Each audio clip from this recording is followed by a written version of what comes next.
Hi, good morning, and welcome to the ZP FoodSense webinar. So we like to do this webinar once a week, and it's part of our kind of commitment to supporting the webinar. So not the webinar rather, but the FoodSense. So today is the 14th of February 2024. I'm primarily going to talk about process control today. I will talk about process control in the production of ginger shot, but let me go forward. But these webinars are really about anyone who's a FoodSense user. They get personalized training. We do weekly webinars and we do monthly webinars, and the weekly webinars are about doing Q&A. So FoodSense is a little handheld unit which can be used for measuring the pungency of ginger or the hotness of chilies, for example. And I would describe it really definitely as a rapid test. It's rapid, in terms of you can just do it very quickly. It's also objective in terms of you get a real number out of it as opposed to just a sense, like an organoleptic test, which is just taste really. It's also digitization, so it actually you have a number that gets saved to the cloud. It's traceable. You know when the sample was taken and who took it, and it also allows for real-time process control in the supply chain. It's really this last bit about real-time process control in the supply chain that I'm going to talk about today. If you want to see this in action, please come to the webinar. We do a webinar every month. They're generally at the end of the month, and the next webinar will be on the 28th of February.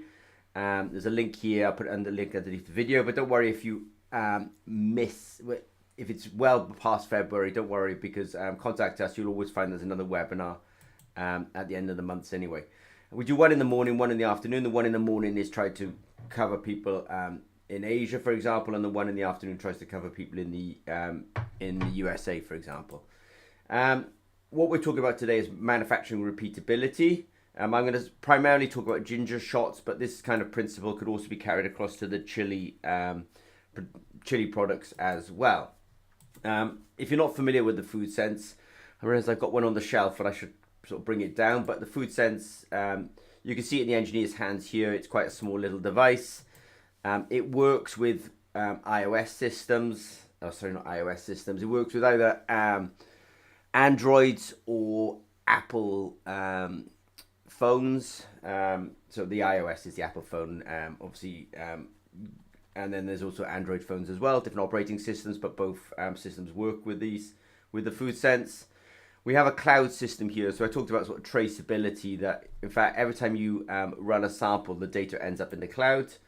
So the sensor goes onto the meter. The meter is actually governed or told what to do by the app. So this app is available on the Google Play Store or the apps or the Apple App Store. The app tells the meter what to do. The meter gives the data back to the app, and the app sends the data to the cloud. So it really does sort of lock the data away and make sure that it's saved. If you're doing ginger, the units are milligrams per liter, or you can also, that's exactly the same as ppm, parts per million, or SHU, Scoville heat units. And I say here speed and certainty because it is fast to do, and the certainty is actually you get your own results. So I was talking to somebody the other day, and the results were like 2 weeks between them sending a sample and getting a result, and you can't really do any kind of process control with a 2-week delay. There's a certain transparency to this because actually all the results go up into the cloud, and you can also share the data with people like yourselves or with people like us. You don't have to send them data, you can just share the data through the cloud. And we can do, sort of a check to make sure everything's working okay as well. And that's part of that sort of support. And then it also, because it has an API, an application program interface, it can also work with electronic laboratory information management systems that some of the larger companies do have this kind of thing running as well. If you produce a product based on natural ingredients here, whether it's a ginger shot, whether it's a chili sauce, or whether it's something that, else, let's say, you would like repeatability. And I was talking to somebody and they're saying the kind of words where they were embarrassed because in fact they don't have repeatability, and it's hard. Repeatability, by the way, is also kind of linked to uniformity. If you're producing in a continuous manner, you would want everything to be continuously uniform. Repeatability, I think, is a better term here because it sort of refers to batch manufacturing, and what people are doing in the food industry is generally batch manufacturing. They're really not doing continuous production. You may kind of, I'm going to get into the semantics of continuous batch production, but most people are actually just making up batches putting it into bottles, putting it into sauce bottles, shipping it, and then maybe making the next batch, etc. But the problem that everyone faces is, in fact, the raw materials are really variable because these things are grown.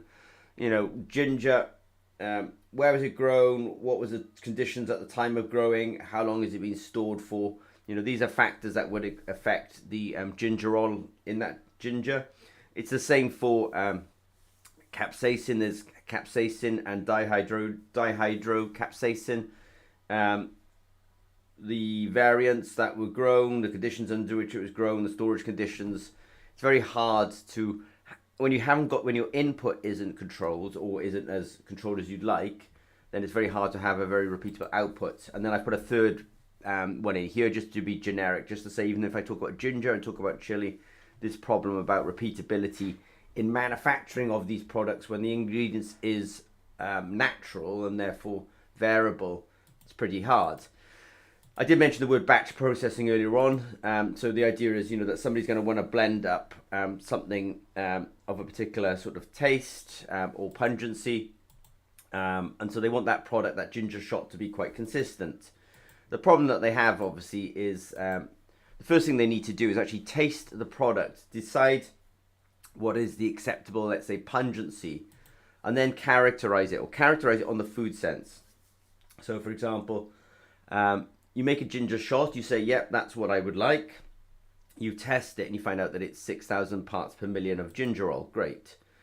That's what you want. Now your input, I've put your input, you have to actually characterize your input as well. And you can also have what's called a diluent. Now in the simple case here, I'm just called the diluent, the dilutant, let's say, water. I'm gonna make this a bit more sophisticated later on, because if you just keep on diluting with water, you could end up with just quite a watery taste. But in the first instance, I want to make a ginger shot. I want to make it 6,000 ppm because that's what I've sort of tasted. Then I've characterized it on the FoodSense. I understand that that's 6,000 ppm, and I know I'm using batch processing. The question is how do I mix my sauce of ginger with my diluent in order to get 6,000 ppm? So the first thing I need to do is, obviously, I'm biased, but you need a FoodSense Generation 4. You need to characterize that. Here I've shown this, the rhizoids, the ginger root, and I've characterized it at being 32,000 mg per liter or 32,000 ppm. I'm not going to suggest that actually it does come in that hot. I've just done this for the maths, to make my maths simpler for today. And it could be a concentrate, a powder, a root, a puree. I don't want to say we don't care. Now, if I do my maths correctly, if you come in with if your raw material has 32,000, if I've done my maths correctly, I should say I have done my maths correctly. If you come in with a pungency of 32,000 ppm and you want to get to 6,000 ppm, that means that actually you need to mix by volume or mass 15% of the sauce of ginger with 85% of the diluent. When I do that, I've assumed that my diluent here, maybe I can call it I don't want to call it vinegar because that would be in a chili sauce, but let's say a vinegar or something like that. Not vinegar, sorry, a lemon juice or something like that. I've assumed that it's got no gingerol in it. So if my incoming raw material is 32,000, and you do need to measure that, and I want to achieve 6,000, that means I need to mix 15% by mass with 85% by mass of the diluent, and that will actually then bring me to 6,000 ppm. Now, I've got a bit of an incremental addition strategy here, which is, I know I want to hit 6,000. I know I'm going to be adding 15,000 of the, and I realize I should have done this the other way around actually, but I know I need to add 15% rather of the sauce of gingerol. And what I'm going to do is I'm going to do incremental addition. So let's mix up 15% with 60% of the diluent, and then let's test it. And then let's bring up the diluent up to 71% and let's test it. You can see that I'm trying to come up there slowly, because if you just add the two things together and you didn't quite hit the 6,000 and you undershot it, overshot it, you've got to start adding stuff in and out, and it becomes a bit of a pain. So I'm using an incremental addition and then finally come to the 85% and test it. So I'm sort of saying you can do the calculation, then you come close, you bring the two materials together, but you hold back some diluent and you kind of keep on adding diluent until you actually get to the right concentration. I think in order to hold flavor, you're going to end up really blending it, which means that you kind of have this mix, this blender, this batch processor, let's say. You know you want to hit 6,000 ppm. You measure your incoming material. It's 32,000 mg per liter, or 32,000 ppm. I'll call that the high. And then you've got another source of, let's say, ginger, which is much more mild, and that's 4,000 ppm. Now, the reason I'm doing this is because now you can blend these two and you won't end up sort of essentially losing flavor. The other idea earlier on was basically was diluting. Problem with diluting is you can end up with quite a watery taste. But with this blending idea, then you've got a source of high and a source of low, and you blend them together. What I'm showing you here is how to do it in a much more sort of process control manner. So I've got two sources, one high, one low. I know I want to hit 6,000 ppm. I could do the calculations, and that means by mass or by volume, I need 7% of the high and 93% of the low.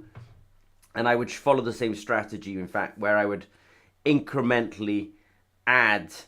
You can do it. You can either do the high to the low or the low to the high. I've got to think through. It depends on the kind of equipment that you've got as to which way around you do it. It may be easier to add the high to the low in this particular case, because the low is such a massive amount relative to the high. So you probably do high to the low, but don't just add it. Incrementally add it. You've done the rough calculations, and then you want to get to the actual final 6,000 ppm by just adding in this, let's say, this 7%, but you sort of do it incrementally. And because you've got the FoodSense Generation 4, you can then sort of fine tune that a little bit as well.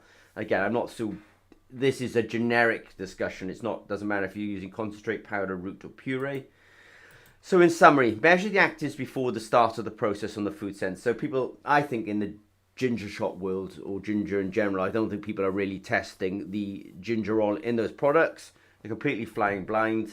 So test it first of all. If you test it, you can calculate actually, you can then calculate how much you need of the active ginger source in order to get the final pungency that you require. So then you can blend them. But as you blend them, follow the process on the FoodSense. So as you incrementally add one, you can follow it on the FoodSense and get to a much more repeatable product. So I want to finish with a thank you. If you've got any questions regarding FoodSense Generation 4, there is a webinar on the 28th of February. I'll put a link underneath the video, and hopefully you can attend and see a live demo there. Okay, thanks very much.